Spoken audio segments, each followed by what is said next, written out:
Let's turn our Bibles very quickly to the first book of Corinthians, the 13th chapter, and I will read from the first verse, although I'm reading from the New Living Translation. The folks in the multimedia department complained about my different translations, so just bear with me, amen? I like to work with different translations because sometimes, understanding is essential, amen? So, gentlemen in the band, Jeff and Greg and KB, I noticed that every time you guys just take off. Where's KB? Somebody get KB. I will not start until I see KB. I will not preach until I see KB. Is that KB? Can I go on? I put them on the spot today. Amen. 1 Corinthians 13 verse 1.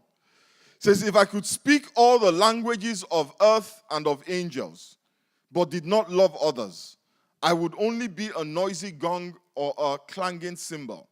If I had the gift of prophecy, and if I understood all of God's secret plans, wow, and possessed all knowledge, and if I had such faith that I could move mountains, but didn't love others, I would be nothing.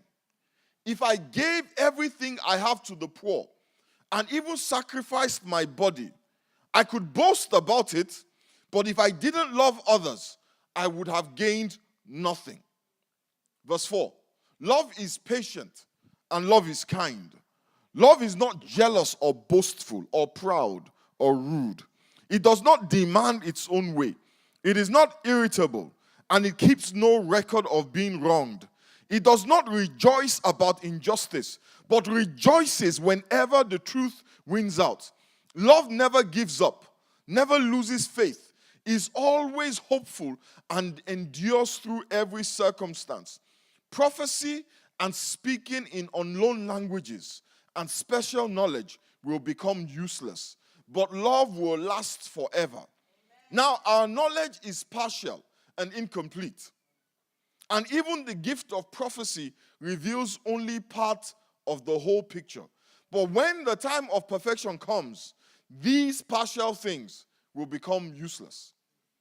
As I get older in life, I have come to a realization that if you want your life to count, if you want your life to mean something, you have to focus on the things that have value.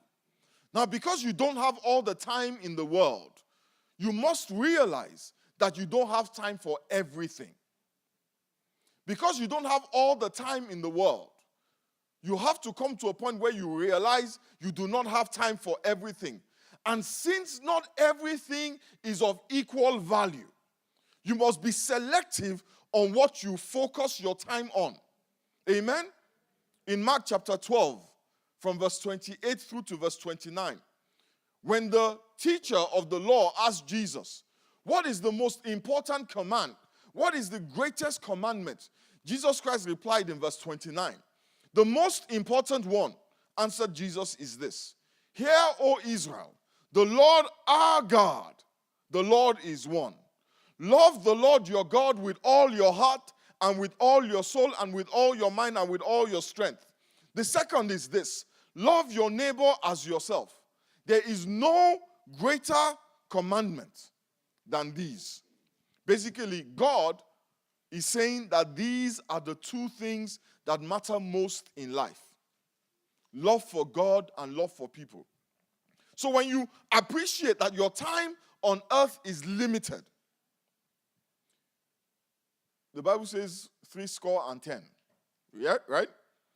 What's 70? 70.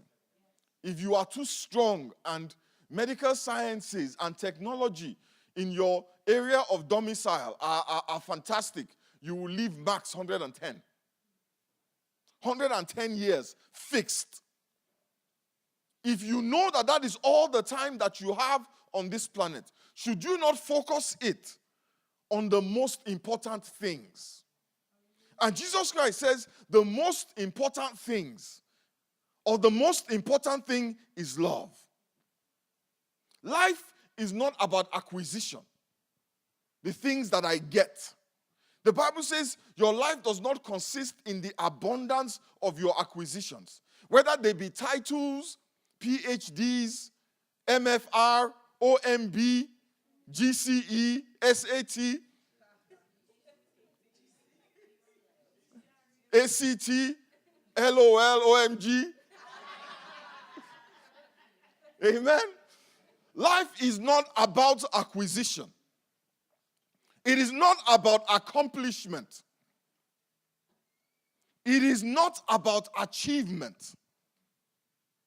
Because all of those things, the Bible calls vanity. And when the Bible calls it vanity, I want us to understand that the Bible means it is empty. And the reason why it is empty is because it has absolutely no eternal value. You are not going to take your certificate to heaven. There is no line before the pearly gates for those who have PhDs. You're not going to take your car to heaven, even though right now it feels heavenly when you drive it. You are not going to take your house to heaven. You are only going to take you.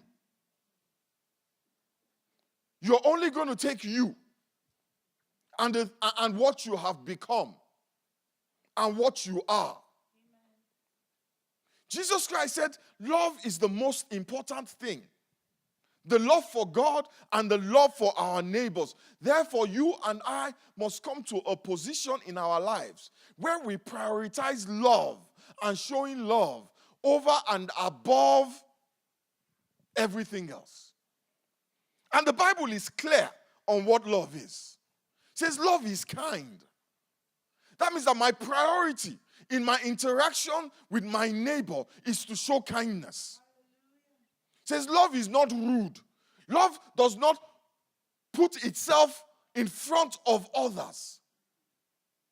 Love is patient. Let me ask you guys a question. How patient are you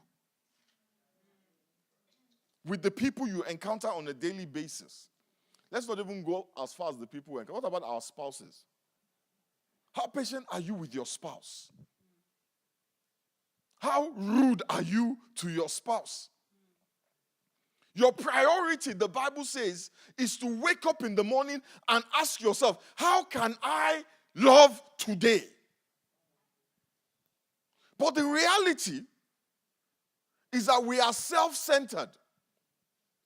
And we justify our self-centeredness.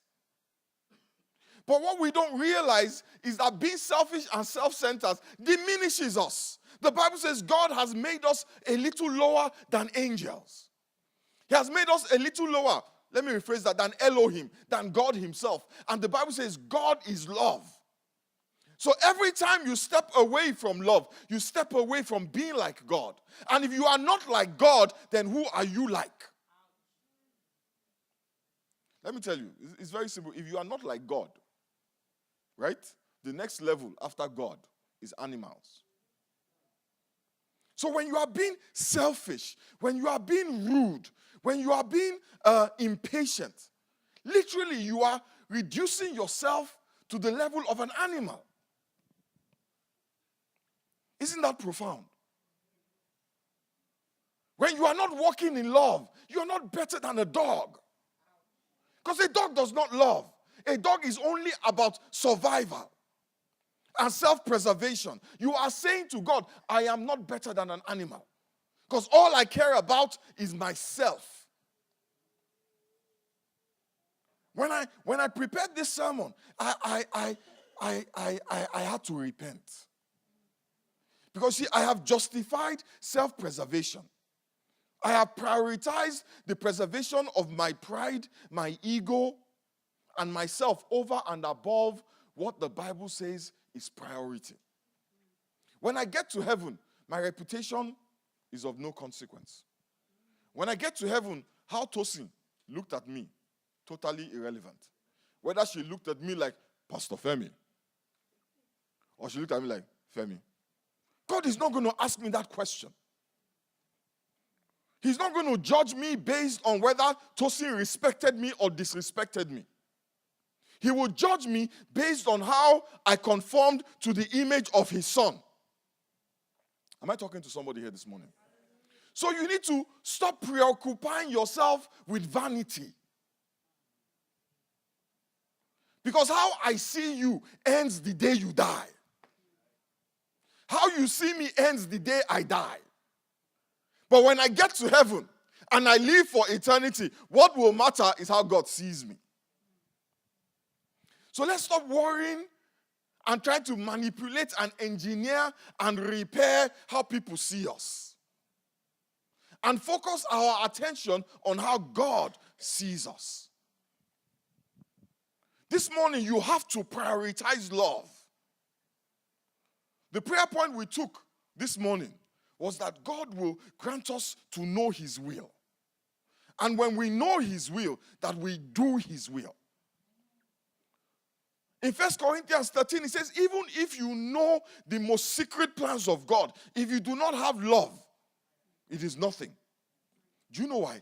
Because the will of God at its most basic is love. The primary is love. Amen? This was not part of my sermon this morning, but the Holy Spirit just put a burden in my heart for somebody here this morning. The best use of life. I'm going to talk about 3 laws. The 3 laws of love. The best use of life, number 1, is love. That is the best use of your life.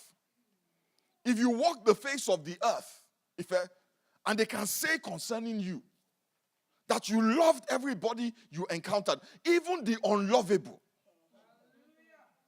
even the cantankerous, the difficult, the obnoxious, if you can love them, you would have made good use of your life. Amen? We need to make love our number 1 priority. All of us in 2014, at the beginning of the year, we set goals for ourselves. We said, I want to do this, I want to do that, I want to achieve this, and I want to achieve that. How many of us set as a goal, this year I must walk in love?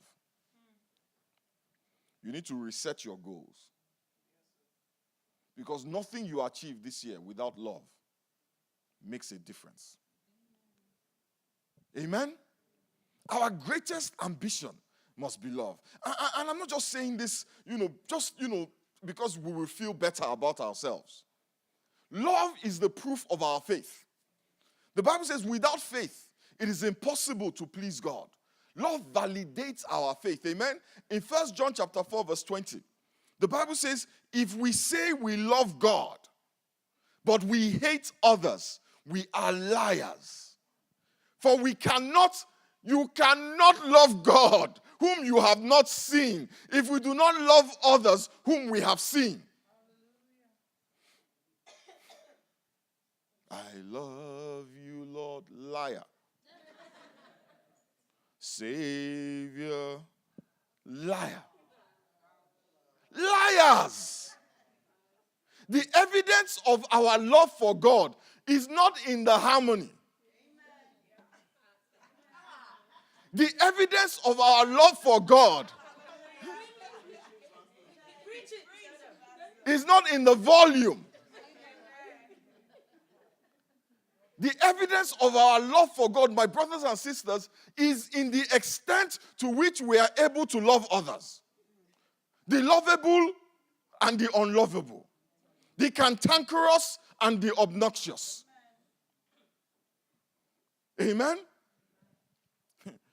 In 1 John chapter 4, verse 8, the Bible says, whoever does not love does not know God. Say, Pastor, I know God. Me and God, we have a relationship. He understands me, I understand him. In fact, just a little bit more and I would be like Adam. Strolling around with the Lord in the cool of the evening. In the same breath, Pastor, that sister, it's only because I don't want to sin, but Pastor, I don't want to say this. You will judge me, but I hate her. Yes! I am judging you. You cannot say you know God, because the Bible says God is love. To say that you know God is to say that you know love. The Bible says in John chapter 13, verse 34, Jesus Christ was speaking to his disciples. He says, love one another as I have loved you. Not as you think you should love one another. Not as culture says to love one another. He sets a standard. He says, love one another as I have loved you. He says, by this, everybody will know that you are my disciple if you love one another. Hey, help somebody. If you cannot love your brother, please don't call yourself a Christian. Because to be a Christian means that you are a follower of Christ. And all that Christ was about, from beginning to the end, was love. And not love according to the standards of the world, but love according to the standards of Scripture. 1 Corinthians 13. We must make love our ambition because love lasts forever. You know, the Bible says in 1 Corinthians 13, verse 13, 3 things will last forever: faith, hope, and love. And the greatest of these is love. Every day we pray, Lord, help my faith. Lord, build my faith. Lord, I want to trust you. I've said that prayer many times. I want to trust you. Because we all know that if you have faith as small as a mustard seed, you will move mountains, right? So we all ask God to, God, do something to encourage my faith. Give me a sign. Give me a miracle. Speak a word to my heart so that my faith can rise up and move mountains. But the Bible says faith at its best is not as great as love. So how many of us need to start praying, God, help me love? Help me love. And again, not according to the standard of the world. Help me love. The Bible says, love your neighbor as yourself. The standards that you want to be applied to yourself, that is the standard you should give to your neighbor. How many of us would like to be given the benefit of the doubt? How many of us would like to be forgiven when we're wrong? How many of us would like for people sometimes to just cut us some slack? How many of us would like for people to overlook the things that we say, or the way that we said it, or the things that we did? How many of us would like to be blessed by people? Now, that is what you are supposed to do for others. Everything you want for yourself.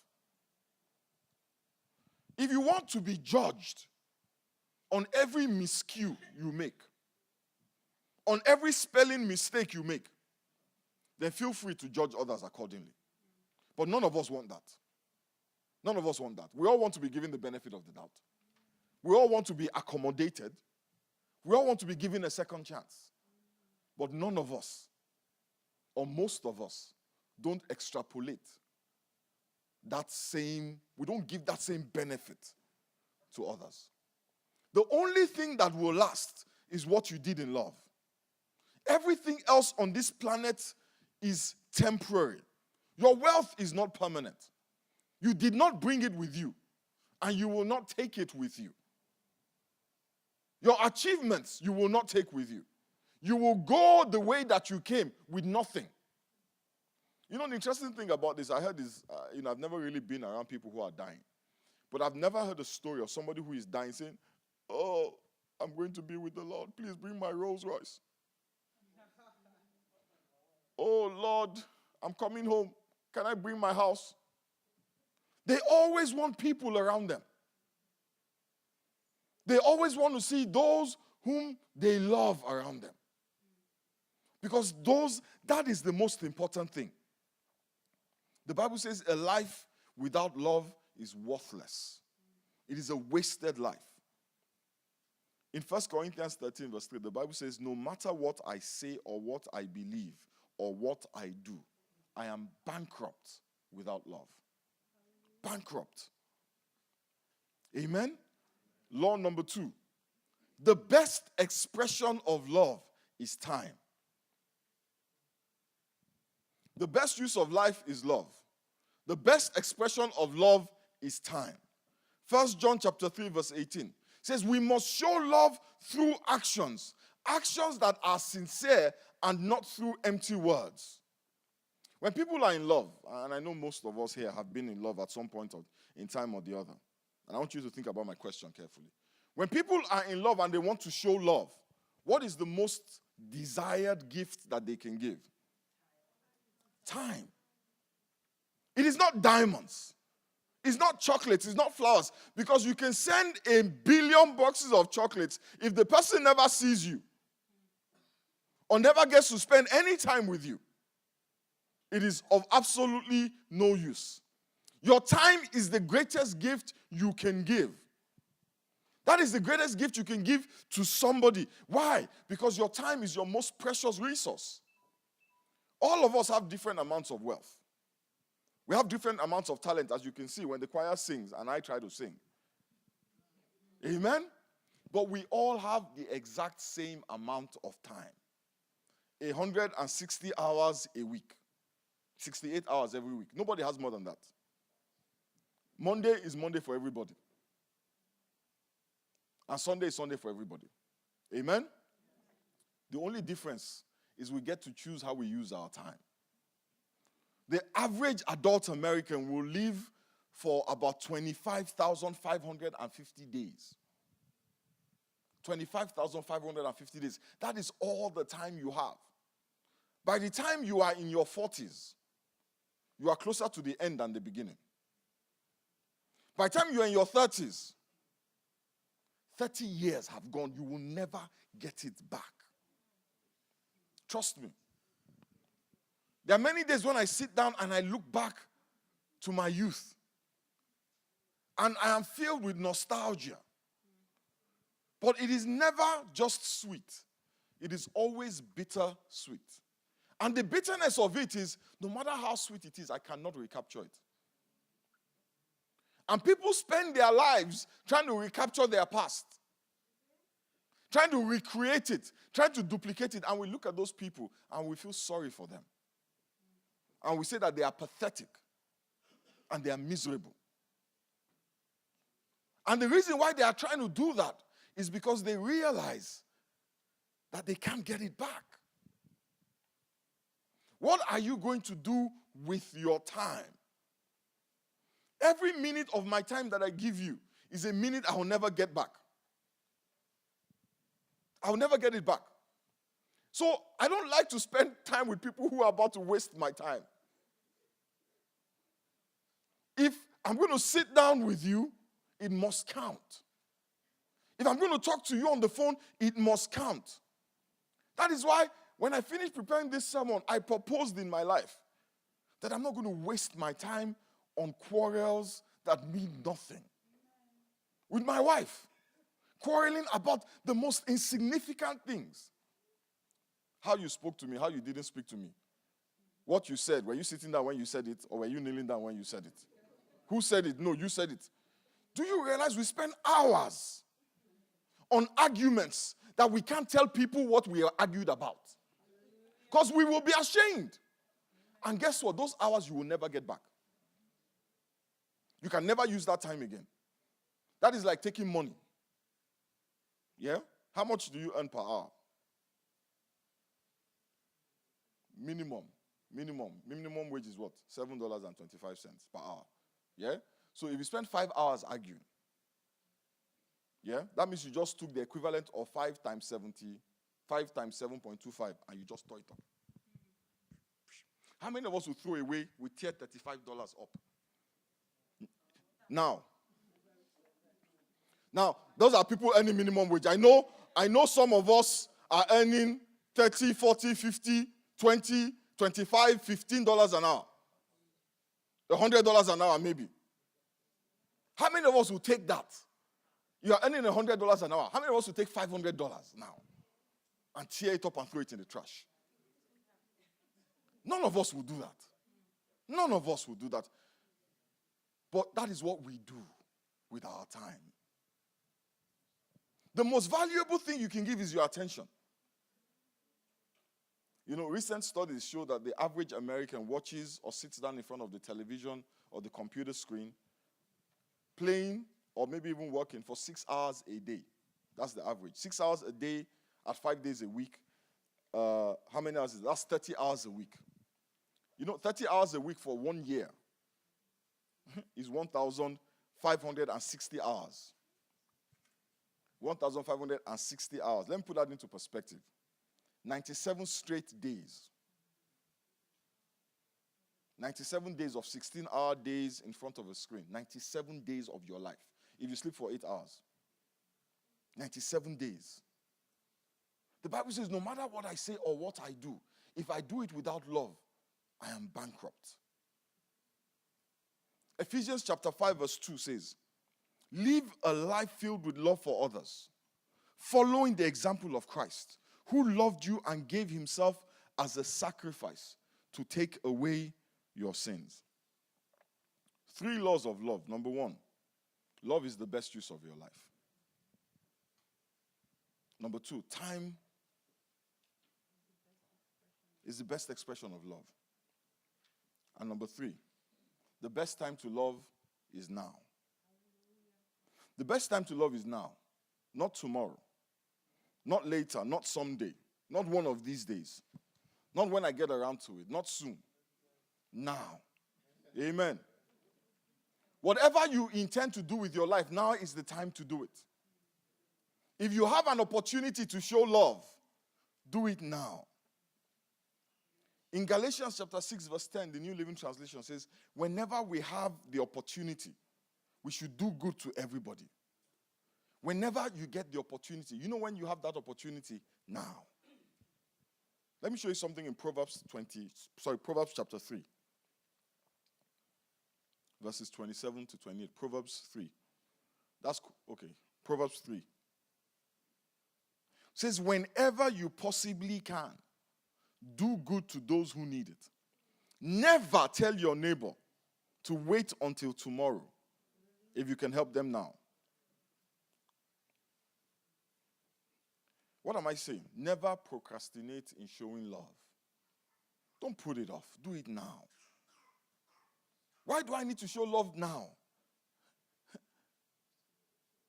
Because nobody promised you tomorrow. Amen? There is somebody that you need to show love now. There's somebody you need to show love today. There's somebody who you need to go and talk to after the service. There's somebody you need to step out after the service and call and say, I'm sorry. There's somebody you need to tell, I love you. There's somebody you need to send an email to.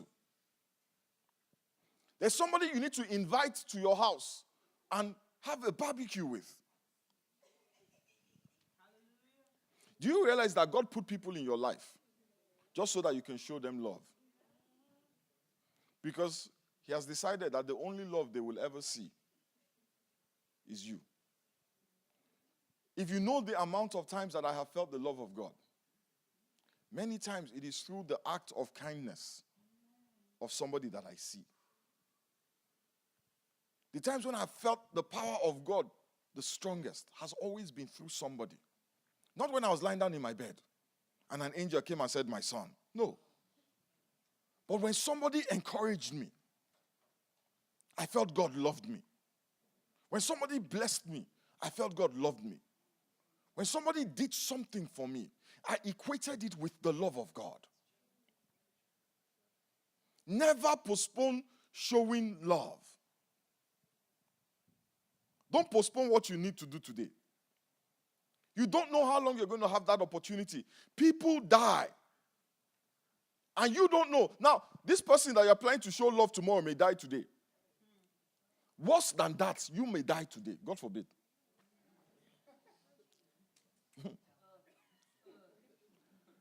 As I close, I'm going to give you some homework. Amen? I want you to take 10 minutes, 5 minutes, 15 minutes, whatever it is you decide. Every day of the next 1 week, starting from your house. If you're married, your spouse, your friends, your colleagues at work, your family members, your siblings. Amen? Talk to them. Talk to them. Amen? Talk to somebody and listen to them. Give them some of your time. We're running ragged. We are so busy chasing the almighty dollar.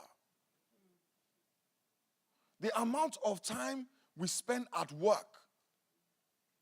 And when we have to interact with our colleagues, it's an irritation.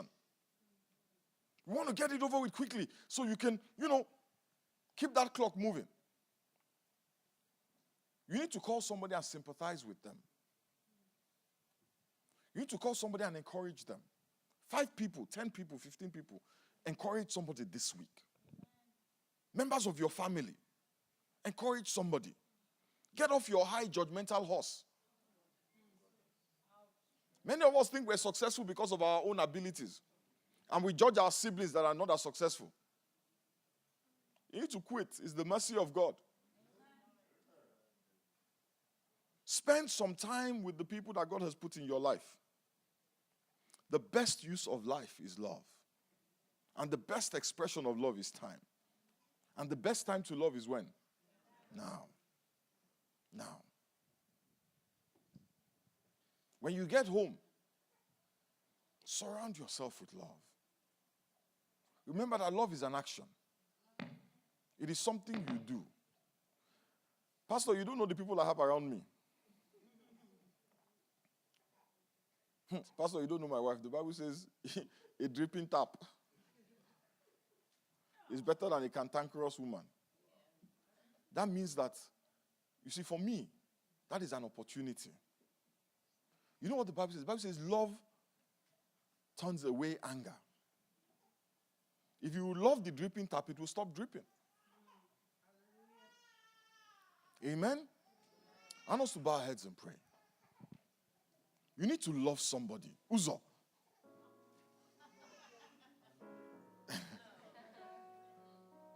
1 Corinthians 13 is the standard. Father, we thank you and we bless you. Almighty God, we give you praise. Father, we ask that you help us. We have prayed many times that you help our faith. Father, it is time, this time we have come, asking you to help us love the people in our lives. Irrespective, oh God, of how they treat us, help us to rise above ourselves. Help us to rise to the level that you have set for us. Help us to love even as you love. Help us to understand that the only thing that matters is love. Not our pride, not our egos, not our accomplishments or our achievements, but love. We give you praise and we give you glory. In the mighty name of Jesus we have prayed. Amen. Praise